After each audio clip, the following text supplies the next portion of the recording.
Welcome to the Toffee Blues, your source for all things Everton, and welcome to the match preview segment. Everton versus Burnley coming up at the weekend.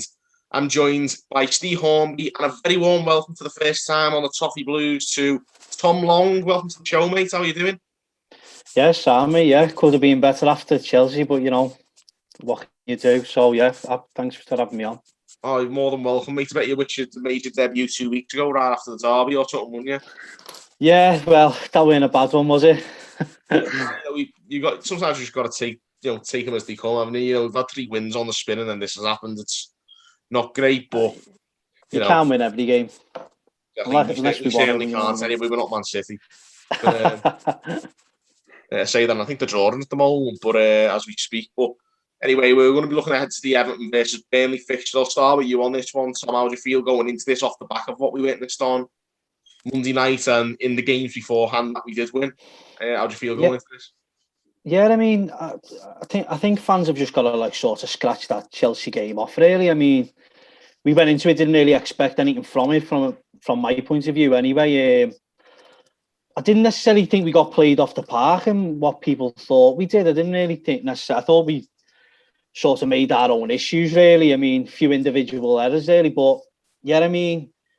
Burnley are a good side. I mean, I think they're only been beat in the last 6 games once. So I think in terms of that, I think they're a tough side. I mean, we've seen it every season what they can do. They just sit back, low block, and then hopefully get the 2 big lads up front, don't they? So yeah, I mean, listen, if Decore was in, then I'll be very, very confident. But we see what the type of team sort of lacks when he's not in the side, so yeah, I'm hopeful. No, I'm very much on the same page as you there, Tom. Where I said after the Chelsea game that I wasn't gutted because we lost to Chelsea. I'm more worried about how we'll fare moving forward without Decore. I think that's as big a loss as we've had all season. I think that's I know Alan we've had out for a couple of spells, and we've had obviously James out for a while, but I think Decore is a crucial player for this team. I think he's a player we can ill afford to have out for a long period. Yeah, I think. See what it is. It's not necessarily what he does on the ball. It's necessarily what he does off it. It's his positional play. It's his work rate. It's he sort of gets other people out of bad situations. There, you look at Davies and you look at Allen. They're not necessarily in terms of covering the ground very well, are they? So I think that's what he brings. And when you do look at the side, I think he's the only player necessarily in the team that can do that specific role. Yeah, I think we've heard the term water carrier. He's definitely our water carrier, and I don't think anyone can replicate that role. As I think we've got Tom Davies has got the aggression and the drive to get forward, but he hasn't got the physicality of Decore.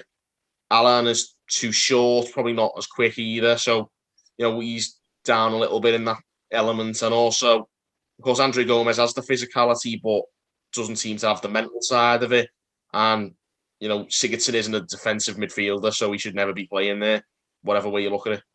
So we are kind of short in personnel. We haven't really got an out-and-out replacement for Decore, and that's my concern. No, yeah, I think when I do look at it, I think in terms of what we've tried Gomez in that position, we've tried others in that position. I mean, I was speaking before with a few of my mates, and I was suggesting in terms of looking at Burnley and the way they set up and that, I couldn't really see them overrunning us in the midfield. So why not try Onyango in there? I mean, he's been on the bench. He's had the odd brief appearance, hasn't he, off the bench? Well, yeah, he's been saying that. But when I've watched him in the under-23s, he seems like he's in second gear. For sure, it's just the way I see it. I mean, he's totally above that level. So I see him in terms of when.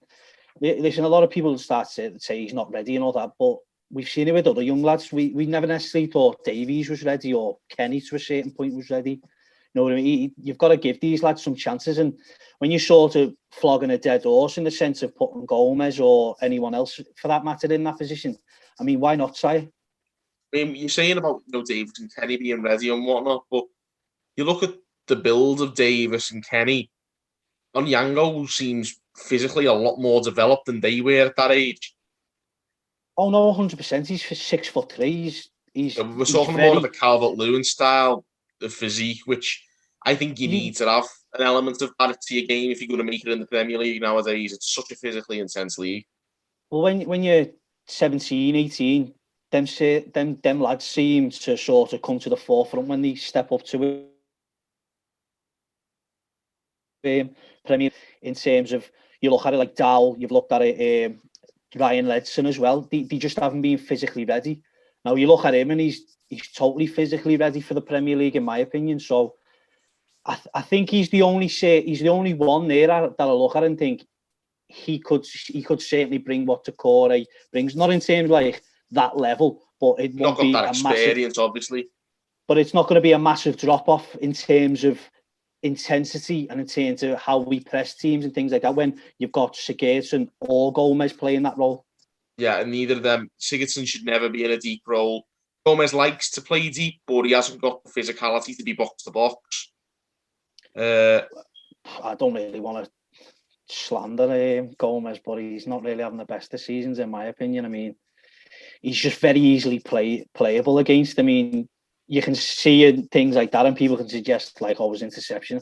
It's all well and good, but you go look at it, how many times he gets dribbled the past. I remember there was the damning statistic, wasn't there, where I think it was Decore, Capoue, and Will Hughes for Watford last season, and between them, he's all been dribbled past as a group less than Gomez, and I think that was a Watford team that got relegated. And that says a lot about Andre Gomez and his poor defensive attributes, anyway.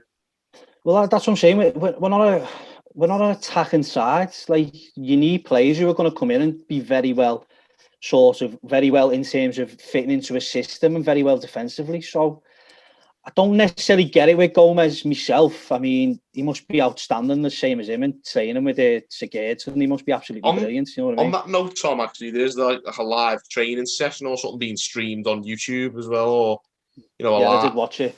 Oh, you've seen some of it. So it'll help myself people answer a few questions about what people do in training or whatever. But Stephen, I'll come to you, mate. I'm just gonna. What would you do with the midfield in the absence of Decore? What personnel would you go with for the midfield for the Burnley game?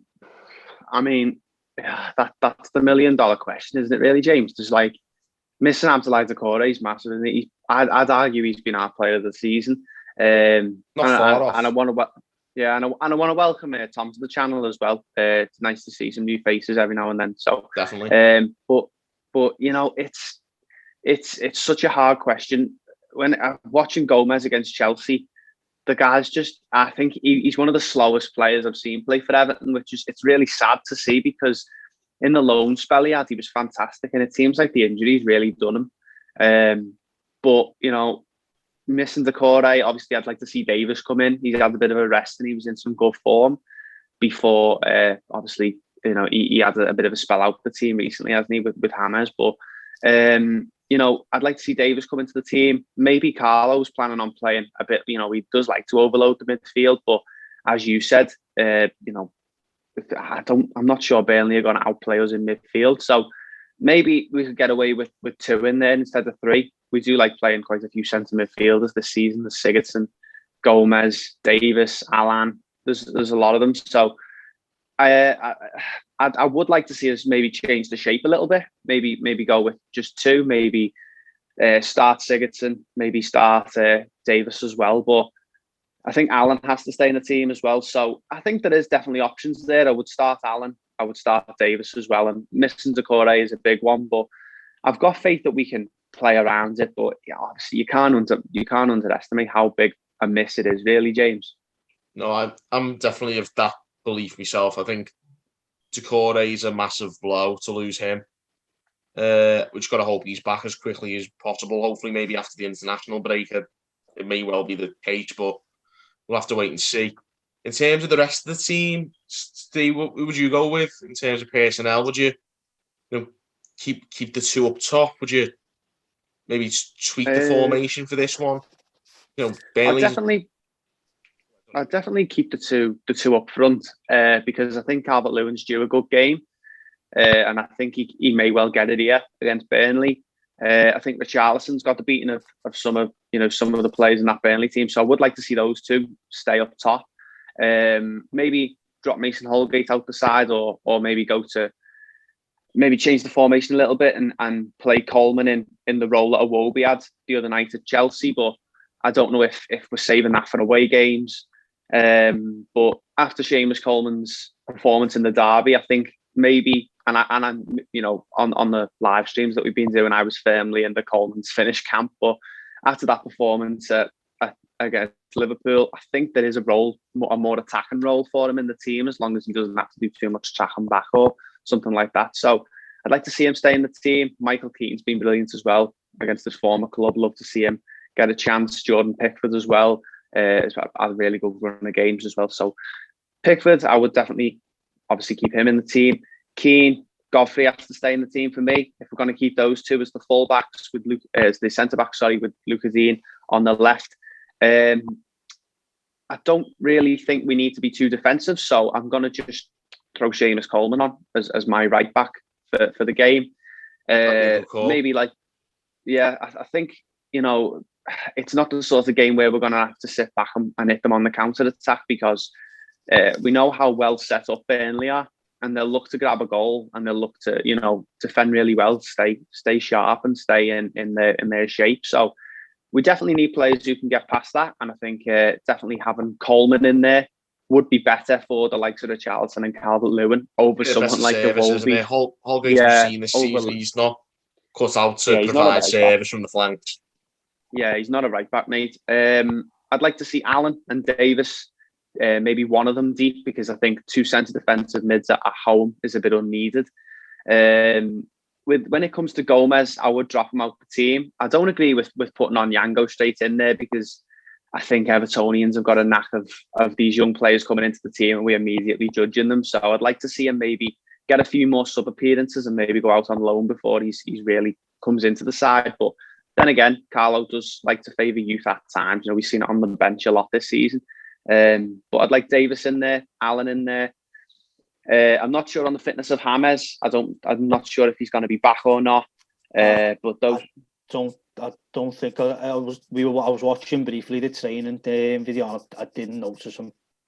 Yeah, Tom, I had a brief watch of it, only a very little one, and I couldn't see him. No, neither could I, mate. And maybe it's time for Sigurdsson to come into that role in the number 10 again. We know that they struggle to play in the same team together, don't they, Sigurdsson and Rodriguez? But I think at times he does have the capability to just put a good ball on a plate for one of the strikers. So I'd like to see him in the team. And I'm not sure if we're going to go with wingers or we're just going to keep it narrow in this game. But I wouldn't make too many changes from Chelsea, because, as Tom said, I don't think we played that bad. I think we were just playing a really good team. Yeah, they're a very good team, very good side. Yeah, and our squad depth was obviously very was obvious in that game that for where we need to improve in the summer. They could bring on players like Pulisic and stuff like that, and we just don't have that capability. We only had really Josh King and Bernardo with our two substitute options. But I wouldn't change it too much, because I think Carl's got the we're definitely capable of getting 3 points here. James 100%. I think it just comes down to the home form again with us playing these teams, and Southampton was a promising one as well, because playing these teams at home and believing that it's not a given that we're going to get the 3 points, we need to go out and we need to play our best football, because no easy games in this league. And the most important thing is to play your best football, because there's no games in the league this season where you go, that's 3 points, that's a banker. That isn't simple as. No, I think especially the ambiguity that's been brought into it by the lack of fans has definitely made you nothing's set in stone, and you're never necessarily 100% confident, and you shouldn't be. I don't think in this league, there's no, like you say, there's no easy games. There's not going to be any you're not going to walk over teams comfortably, unless you're unless you're like Man City and you're going to you've got subs benches with entire first 11s on them. You're not going to do it. But yeah. But Tom, I was going to ask, obviously with the Burnley game, it requires a bit of a tactical reshuffle, I'd say, from Chelsea. Obviously, Chelsea are going to run us around a lot. Do you expect Burnley to do what Burnley do best and sit in? Because I know when we played them, didn't we, in December, and they pressed us a bit, which caught me off guard a little. But is that something you expect to see at Goodison? Yeah, maybe, but Everton have got a really good record against Burnley, so I think in terms of deciding what like system, and it's going to be either three, and it's going to be like a 4-4-2, a diamond shape, or then you're going to have a flat three in midfield. So I think in terms of what we need and what we're missing with Decore, maybe it's best to just go like 4-4-2 and try and match them. In terms of putting, it depends as well. I've seen Mina in the team, so I think he could be potentially back. So probably on the bench, I'd imagine. Well, if not, if he is injured or he's ready, I'd more than happy bring him back in. I think that our best centre half partnerships, Keane and Mina, and I'd put Godfrey the left back, and then I'd throw Dean left mid, and then I think personally, Iwobi had a shocker against Chelsea. Yeah, he was wretched. He was wretched. It was probably one of the worst performances I've ever seen in an Everton shirt. That's a bit. I mean, I'll be honest. I think that's a little bit outlandish. It was absolute schoolboy that defending what he done. I think personally, I didn't really like. I only just about seen it on the first goal, but when they panned out, I thought he was totally out of position. I thought it was quite evident. I mean, our centre halves and our players go press. They sort of play a man marking system from the back. So you'd assume Iwobi to fit it, and he was just in no man's land. He didn't know where to be, where to do. So then the next time you'd assume that he would learn from that. And then there was a time where Alonso just absolutely made the run on him, and he was caught. That when Pickford made the save. Yeah. And it could have went 2-0 straight away. So I think he's gone totally off the boil. Iwobi. I wouldn't necessarily play him on the wing anymore. I mean, we were talking about number 10s, and that's where I'd want to see him. He sort of suits that his style of play anyway. But he did put that tweet up, didn't he, or the Instagram post about he wanted to. Hopefully, I'll get to play a preferred position. I think he was referring to Nigeria there, but obviously the same would probably go for him at Everton. That he's rather be playing in number 10 role. Well, no, I think he's right, to be honest with you, in that sense, because we do lack that sort of progressive runner with the ball in midfield. Where Sigurdsson has been in good form really over the last few games, and James Rodriguez is a certain type of player who finds space in that, but we don't necessarily have that player from midfield apart from Decore who can progress and then create in the final third and find space. So I mean that could be an option. But listen, I'd like to see what Josh King's all about. I mean, we signed him for a reason, so I think we should play him. I mean, I think he should be above Bernard in the thing. I think Iwobi's obviously performance from Chelsea should at least deserve a chance against Burnley. So I'd like to see us sort of go toe to toe and see like Davies and Allen in the midfield, put King on the right, and then try what I actually want to see is Richarlison and Calvert-Lewin up front together. Interesting. It's a set. So what sort of formation are you thinking of there, Tom? 4-4-2. Who on the left then? You'd have Godfrey. If Mina, oh, do you mean left mid? Left mid, yeah. Oh yeah, sorry, Dean. I'd have Dean left mid. I think you're looking at if you're going to look at Coleman being right mid, then I'd much prefer Dean going left mid and putting King on the right wing. Interesting. Could just completely shuffle it around and have King on the left, maybe.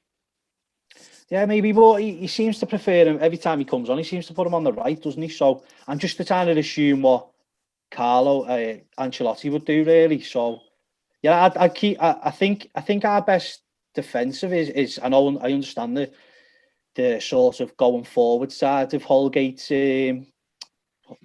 game, but I think he's better. I think he's the best right back we've got at the club. To be honest with you, I think you're right in terms of Coleman. He's not finished in certain and other terms, but I can't see him being going 10-5 games running streak. So Holgate's tried and tested. I mean, you've just got to sort of deal with the fact that he's not going to attack, and this is why I think King would be better in front of Holgate, because then he'd just be allowed to stay up front. But I think what Steve's getting at there is that obviously Burnley and their nature is to sit in. You're looking for a more attack-minded right back to get forward and maybe probe the low block better than a player like Holgate who struggles to provide good service. How many times this season have we gone against teams who we think that we can go and play attacking football against and get turned over? You've seen it, West Ham, Fulham, Newcastle. We've tried it. We're just not a very good attacking football team. We're more work rate and we do people in and we grind teams to the ground with work rate. So I'd be worried if we try and go and play them off the park because I feel like they'll just hand them a game. Yeah, but to be fair, I did say that I thought we should have done that against West Brom and we made hard work of it then. So, you know, maybe it is the order of the day, probably for the rest of the season to do whatever it takes to get results. Would you go with a 4-4-2 then to try and do that? Yeah. 11-1-0 wins I'll have from now till the end of the season. That'll do me. I won't complain. Steve, what formation would you go with? Personnel as well? I'm not too sure. I think I would like to see Josh King. I agree with Tom there, but if Richarlison and Calvert-Lewin are fit, he's not going to be an option at striker. Maybe, I mean, we are stuck for players, aren't we? And one of the things about Carlo Ancelotti is you can never predict his starting lineup, James. Can you? There's always some sort of surprise in there. So I do agree with maybe the Dean at left mid, similar to Tom. I'd like to see just some delivery into the box because that's been, for me, the main sticking point in the last few games is the delivery into the box from Iwobi, Holgate. It's just been awful. So maybe going back to the 4 centre backs, James, because you know those 4 did play pretty well. But then again, I would like to see Coleman there. I'd like to see Dean on the left wing. Maybe go with 2 centre mids. I'd like to see Alan and Davis play together. Maybe put Coleman on the right mid if Dean's going to play left mid. And Richarlison. Once give them a free roam, sort of go forward and get crosses in. Yeah, because I know Tom's saying there about attacking wise, we haven't been very good this season. We're not very good at scoring a lot of goals. But if we're going to get a goal from anywhere against the Burnley team that's so well organised, you have to take a risk.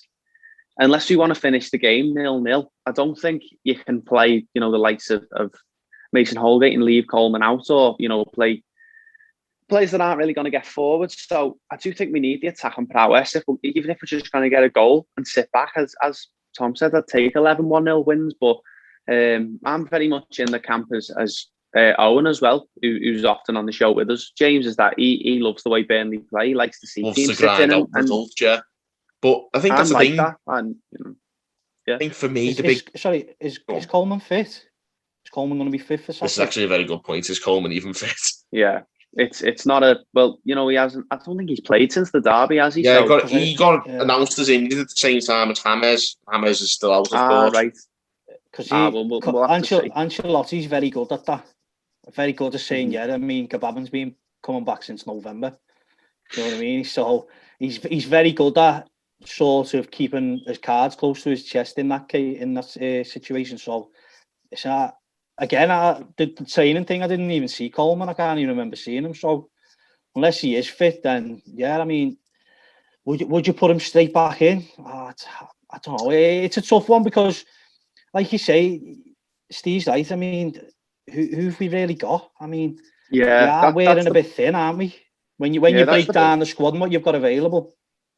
That's the problem, Tom. It's who's actually fit and who's actually going to play, because there's never really been, okay, this is going to be our 11 this season. So you struggle to get used to what players are going to be playing in what positions and who's going to be playing where. So it's hard to say this is going to be my right midfielder and this is going to be my left midfielder, because I don't know, anyone can play in any position this season. It's weird, and it was we've seen it with the diamonds and having those 3 centre mids in a diamond and like a 4-4-2. But I just don't. I think we need more width in this game. I think there's a chance for us to get the ball in the box and get Calvert-Lewin a header, or have a chance for Richarlison on the edge of the box or something. I think that's where our goal's going to come from, unless it's a free kick or a penalty or something like that. I think the important thing to remember is obviously like Burnley can often play for 0-0s and what their ambitions are for the season, whereas we can play low block, but we need to be doing it at a goal to the good. We need to get the goal first and then defend it. I do think we are a really good team when it comes to defending. I think we're good at sitting in and we're good at defending a lead. And often when we go 1-0 up, we don't get beat. So I feel confident that we'll win the game. But we need to get that first goal. We need to go a goal to the good. You're that confident. I mean, this season, I think it's just like you would not be surprised if we draw 0-0. You just wouldn't be surprised in it the way this season's going. You just wouldn't.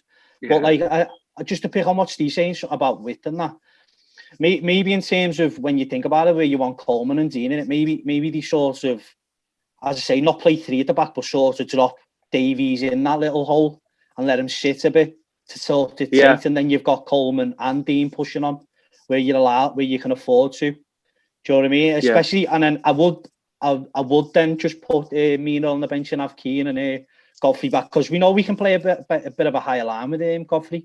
We seen it with like the situation where Pickford come out. I thought it was a bit of a mistake from Pickford, but only because Godfrey was running with him, and I thought he was going to get back anyway. So yeah, I think in terms like that, maybe like that, and play like the diamonds. I think the 10 could be key between the lines against Burnley. I agree with you, because they're that organised that there's got to be some sort of chances, hasn't there? But we know how Burnley are going to play. I think that does benefit us in a way, because we know what we expect something from Burnley. Everyone does, and as James said, the sort of pressed us a little bit at Turf Moor earlier in the season, and we struggled a little bit in that game. Yeah, we struggled a little bit in that game. So I think this is the opportunity to go. We know how Burnley are going to play. We know how they're going to set up. Sean Dyche is a much more tactical manager than people let on. So there is a chance for us. I think there is going to be space between the lines. There might be, a little bit of pace down the wings or through the middle can help us. But as Tom mentioned there, Davis could be massive in this game, because if he does play deep, not only is he good at defending, he's very quick on the turn as well, and he's shown that at Anfield. He can get us moving the right direction quicker, which I think we need to do that quicker. Yeah. Definitely, and without Abdoulaye Doucouré in the team, you miss that massively. He's good at that. He's good at getting forward, and he's good at carrying the ball on the counter attack and getting us out of our own penalty area. So Davis is going to have to do that role, but Alan in there, I love watching Alan play for Everton. I think he's brilliant. So I'd love to see him, have another good game against Burnley, because he was fantastic against West Brom, and I don't think he necessarily had a bad game against Chelsea either. No. So with that in mind, we're going to wrap it up. Predictions, Tom. Well, let's go 2-0 Everton. Calvert-Lewin to get the ball for them. Oh, nice. Steve? Yeah, it's become a sort of like a cliche on the channel that I always get asked my predictions second, and I always seem to copy what the first person said. But I was going to say, honestly, James, I did have 2-0 in my head. I can see us going 1-0 up in the first half, defending it for the whole second half, and winning a penalty in the 85th minute. Or basically the derby again.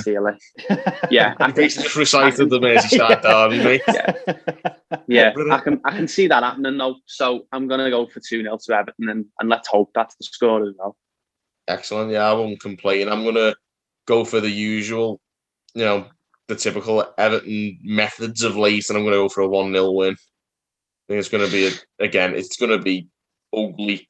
It's gonna be a very ugly game. I think. I think any supposed football expert would probably predict it'd be an ugly one, but I just like to think that we'll try. I'll go with 2-1. I think we might have a bit more joy, and I think they might get one as well. So I'm going to say 2-1. Yeah, that's important not to underestimate Burnley in this game, because I watched them a bit this season, and I think they're a really good team. I don't think they get enough credit. It shouldn't be that low down at all. No, definitely not. Very good at winning points.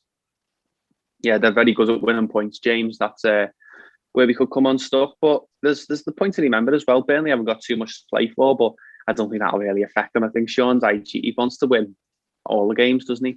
That's Burnley, really. Are Burnley away from the relegation yet, are they? I think they're sitting about 12th or 13th, maybe something like that. It's still 15th, I think. Points wise, are they fairly away? Because no, they're not, they're still only like they're about 5 clear. Yeah, I mean, this is a massive game then for them, isn't it? I mean, it's a free hit for them.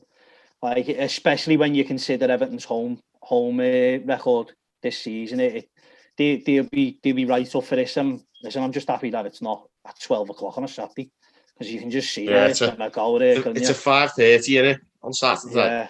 So yeah. Put that in your diaries, guys. 5:30 p.m. on Saturday, Everton versus Burnley.